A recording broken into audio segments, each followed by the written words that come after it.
Hi, Scott Mitchell from the Silver River Museum, and today we're talking about the industrialization and emergence of modern Florida.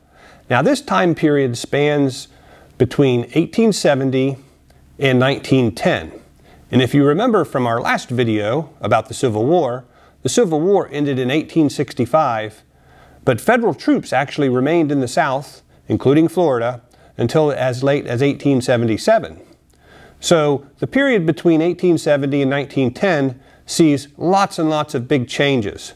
The overall picture is that the South, and in fact Florida, was left in tatters, was not very well developed. There were not good transportation routes like roads or rail lines for train cars, and there weren't many people living in Florida. Most of the cities were fairly small, and most people in Florida still lived in the northern part of the state. So for this video, we're going to look at this time period by decade, that is 10-year chunks. So let's start with the 1870s. In the 1870s in Florida, most people were poor. Lots of the big plantations that existed before the Civil War had been broken up and the land had been redistributed and new property lines drawn. There were still some large plantations, but most of the farms in North Florida were small compared to before the war. Important crops included cotton, corn, some vegetables, and tobacco and sugarcane. Now, because there weren't lots of great transportation routes, it was difficult for farmers to send their goods to market, so most of the crops that were produced were used by people who lived pretty close to the farm. Federal troops had remained in the South, and including Florida, up until 1877 to make sure that law and order was followed and that free African Americans who had been slaves before the Civil War were treated fairly. When federal troops left Florida in 1877, the situation slowly got worse for free African Americans. Over time, laws were passed that are referred to as Jim Crow laws that made it difficult for African Americans to vote, own property, and have the same rights as everyone else. Sadly, it was to remain this way for many years until the mid-1900s before things started to improve. Florida remained undeveloped and very poor after the Civil War. Many farmers did not even own the land that they would plant crops on.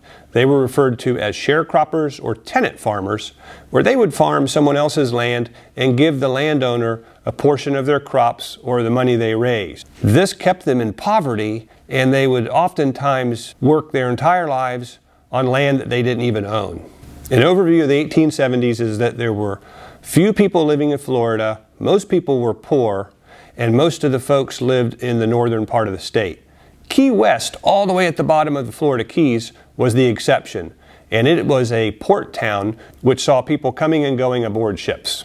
I sketched out this map of the largest towns, that is, with the most people living in them, from the 1870s, and it is clear that most people lived in the northern part of the state, with the exception of Key West. During the 1880s, things began to happen. More and more people were moving to Florida, and some of those people were moving south, down into the middle part of the state. Southern Florida remained undeveloped with few roads and few towns, and mostly Seminole and Miccosukee Indians lived in South Florida during this time. The leaders of Florida began to make deals with businessmen such as Hamilton Diston, where they would award free land to the developer who would in turn do big projects like beginning to drain the Everglades to turn it into farmland or build railroads. Florida also gave lands to the railroad developers Plant and Flagler, who each had their own rail lines in exchange for them building tracks to new cities. This opened up portions of Florida to development, and Flagler's railroads came down the east coast while Henry Plant's went down into the middle of the state and eventually to Tampa.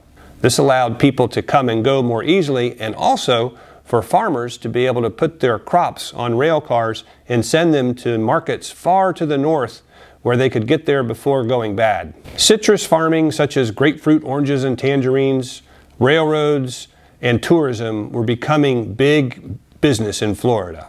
There were still plenty of farmers to the north, and steamboats were also going up and down Florida rivers and coasts, bringing goods and tourists to and from Florida. Florida still did not have developed roads, and certainly there were no cars. They had not been invented yet, and Florida was only beginning to get developed railroad lines in the 1880s. Two interesting things happened in Florida in the 1880s. The first was the founding of the town of Eatonville. Eatonville was the very first African-American run town in the United States. A famous author named Zora Neale Hurston moved her family there, and many of her stories are written about the people who lived in and around Eatonville. It was also during the 1880s that the very first telephone came to Florida. Southern Bell Telephone and Telegraph Company opened the first telephone switchboard in Jacksonville. Early telephone and telegraphs consisted of telephone poles with wires stretched between cities that would connect phone operators with each other. People who were called switchboard operators, or operators for short, would answer your call and connect you with the person you were trying to call. Back in those days, we didn't simply dial the numbers, but an operator would connect us to the person we were trying to reach. This revolutionized communication and allowed people to reach each other quickly. Looking at this map of the state from the 1880s, you can see that most of the people still live in the northern part of the peninsula, but that the populations are getting bigger. Notice the orange circles are getting a little bit larger than they were from the 1870s. That means more people were living in those cities. Jacksonville, Tallahassee, and Pensacola are the big towns up in the north, and Key West is still the big town in South Florida. It's interesting to note, Tallahassee, which is our state's capital, is located halfway between Pensacola and Jacksonville, which at the time were the two largest cities in Florida. The 1890s. Railroads are now being built all over the place. The population is starting to move south, and the citrus industry has turned into one of the main crops Florida produces. Tampa, Orlando, Ocala, and Palatka are now growing as people move south down from North Florida towards the middle part of the state. Terrible freezes in 1895 and 1899 kill most of the citrus trees in North Florida, and farming begins to move south, down around Lake Okeechobee. The Florida East Coast Railroad, built by Flagler, has now reached Miami, all the way in the southern part of the state, and more people are traveling down the East Coast by rail car. St. Petersburg and Tampa are established during the 1890s, and in fact, Tampa becomes the home base for soldiers getting ready to sail off to fight in Cuba during the Spanish-American War.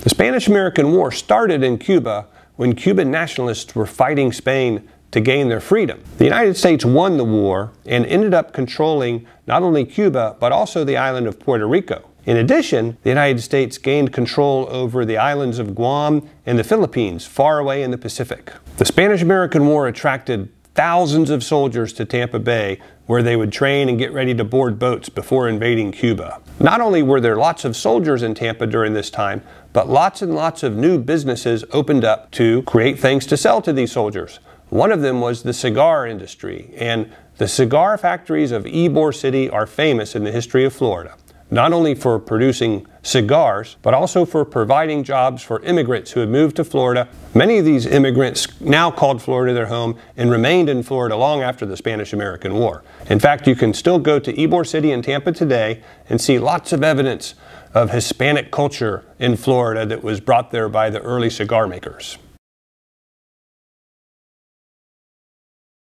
Railroads and steamboats are expanding their routes all over the state, and more people are coming to Florida. Henry Plant's railroad that extended down to Tampa during the 1890s was a big deal. It connected the farmers in and around Tampa with markets far to the north. They could now send their crops all the way up into northern markets to have them sold before they spoiled. This map showing population concentrations in Florida during the 1890s still shows lots of people living in Florida. You also see towns like Lake City, Palatka, and Ocala on the map, as well as Tampa. Florida has grown substantially during the 1890s, and transportation routes are now well established, moving people, crops, and equipment all around the state. The decade between 1900 and 1910 saw even more changes in Florida, and Florida was becoming a modern state by this time. In 1905, the University of Florida, Florida State University, and Florida Agricultural and Mechanical University, also called FAMU, all formed. Florida now had several major universities. The draining of the Everglades continued, and more farmlands were opened up around Lake Okeechobee. This attracted farmers even further south, and with mild winters in South Florida, allowed farming year-round. Henry Flagler's railroad extended all the way down past Miami, all the way to Key West. You could now take a train from Key West all the way up the east coast of Florida to major cities in the north like Philadelphia and New York. Smaller cities along the west coast of Florida, like Sarasota, Bradenton, and Clearwater, had now formed, and more people were moving into the middle part of the state. Also, between 1900 and 1910, the very first automobiles began to appear in Florida, and roads are becoming better made. And soon, travelers could choose between taking a train, a steamboat, or even driving a car to get from town to town. This map of Florida population between 1900 and 1910 shows very large cities around Jacksonville, Pensacola, but look at Tampa. It has grown quite a bit. And remember, that's because of the Spanish-American War. Miami is now on the map as well, and Key West remains a large city due to all of the shipping traffic in and out. So this gives a good overview of the period between 1870 and 1910 in Florida. Florida starts out as a poor state with a small population of mostly farmers and not very well established transportation routes. Mostly dirt roads, few rail lines, and a few steamboats. By the turn of the century in 1900, Florida now has well-established railroads, which are very important to bringing tourists in and out and their dollars they bring with them, but also for farmers who want to send their crops to markets further to the north for sale. Remember, good roads, electricity, cars, and computers have not always existed here in Florida. I hope you've enjoyed this overview of the industrialization and modernization of Florida, and I look forward to seeing you next time.